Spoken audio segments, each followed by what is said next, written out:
take politics along, I take politics along, I take politics along. The Community Theatre Company was one of the first projects that we started as the Electric Sunshine Project, and we started in the back room of a pub where I just put a call out to anybody who's interested in developing theatre projects to come along.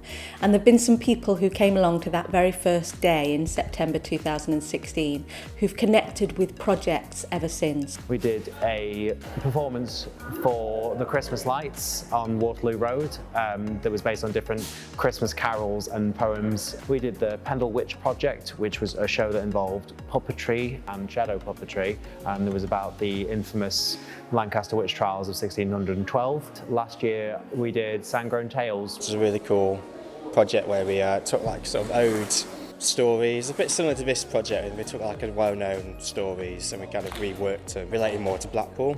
Sandgrown Tales was a collection of stories. I didn't decide any of them. The company decided what stories were told.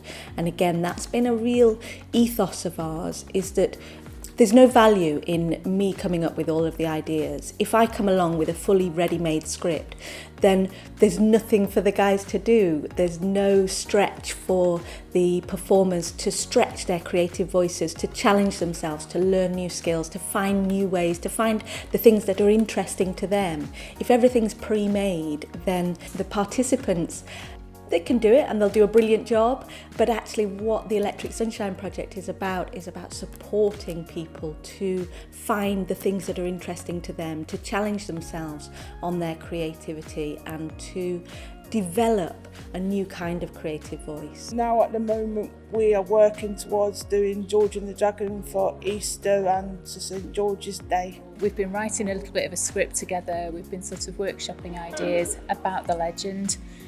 Discussing the historical truth behind the figure of St George and how to meld those two things together in a street performance environment that pays homage to our history, asks questions about the role of our patron saint in modern society. We chose St George and the Dragon, decided we were going to do it around St George's Day.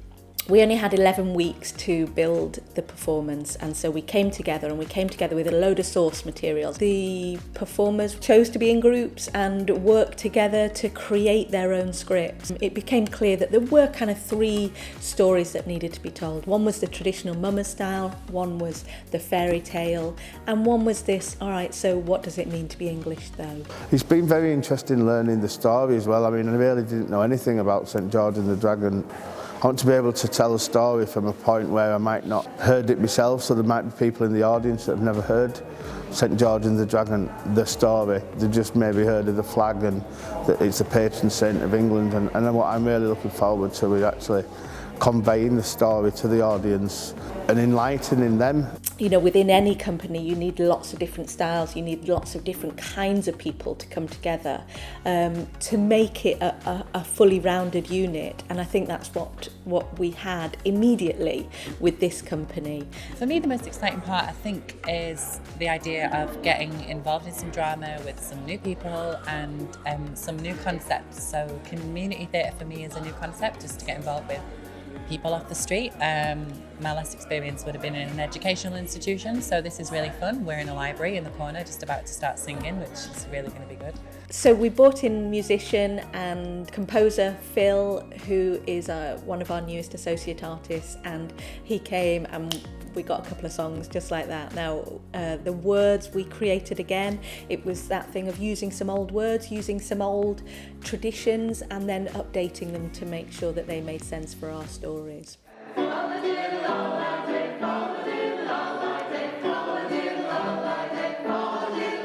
So puppetry has become a little bit of a signature theme of ours. We like to try and use puppets. I think it's a really interesting art form. It's an interesting way of conveying, and it's something that I'm keen to develop as a vocabulary for performers, because sometimes also puppetry is a useful way of performers who are less confident to still share something that's really brilliant and vital. So the Puppet Dragon evolved really out of this idea that we were doing street theatre, and therefore everything that we needed to do we had to carry on our backs. I didn't want to be reliant on things that were too cumbersome. I didn't want to be reliant on carrying a lot of stuff. That was one of the rules that I set for us, that all of our props needed to be things that we might naturally have on us. There was something quite joyous about once we decided that umbrellas would be an interesting thing to play with, that they became our swords, that they became our follow-the-diddle sticks, that then they also became the dragon. We deliberately chose a lot of different kinds of performance arenas, if you like, to test it out in front of different audiences, to see how we felt in different areas. So some were quite rural. We had Stanley Park, which was a traditional kind of Victorian park. And then we were kind of in the middle of the street, you know, in St John's Square, to just test the water for that thirst for street theatre. I was a little bit frustrated with the political system, I suppose, around the Brexit narrative, around the negativity, around actually national identity and the rising kind of nationalism from a negative and a positive perspective. And so I'd been interested in the St George story, but I didn't really know anything about it. So what I wanted to do was to find a way of telling that story from a 2019 perspective. Now, English is our language too, and it has spread far and wide with the help of Cook, Drake, Nelson, and some unspeakable genocide. Now, can the scales of history be balanced with Brunel, Darwin and Faraday? Is Beatlemania and Britpop and fish and chips enough to sway the world towards our favour and make them stand by our side during times we ourselves are questioning our national pride?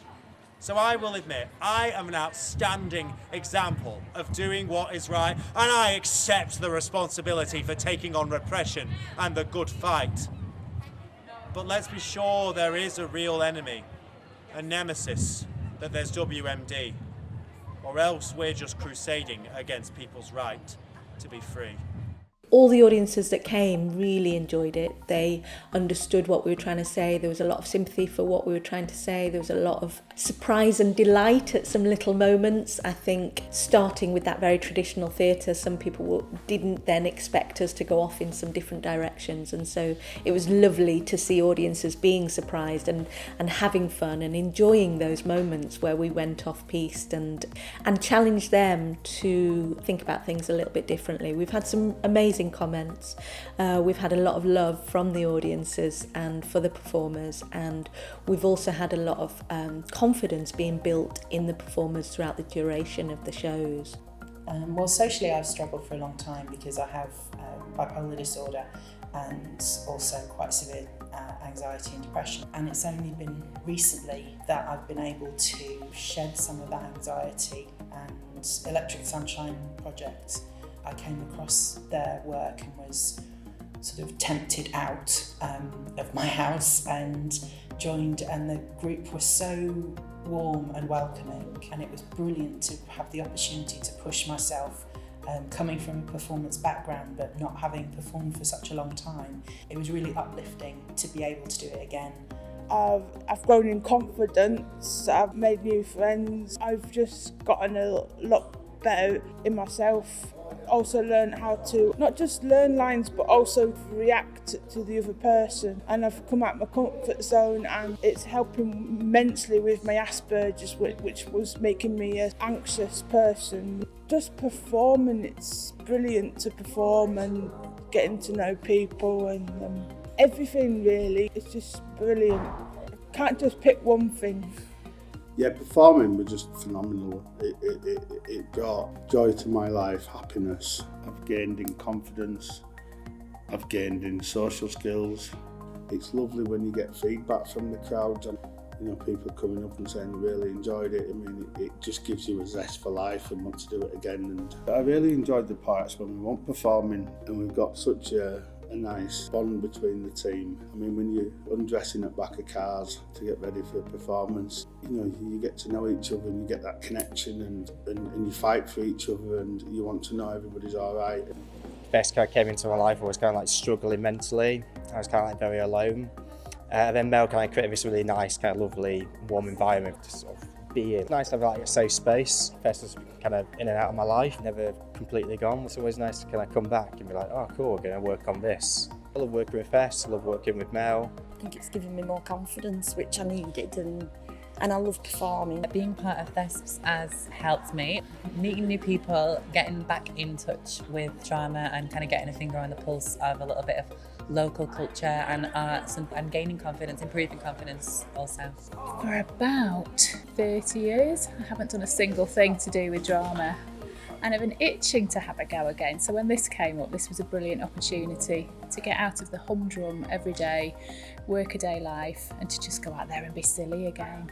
So the Electric Sunshine Project is a community interest company, which means we are a not-for-profit company. We get a lot of referrals for people who are perhaps looking for ways to express themselves or looking to build their confidence, and that's brilliant. I love the fact that people come from lots of different walks of life to us.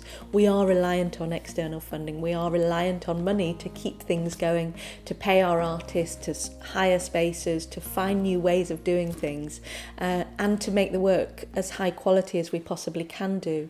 So if you are in a position where you are connected with a funding organisation or you're interested in finding out how you can support us, then please do contact us. Our website's got all of our details. You can just speak to me directly anytime.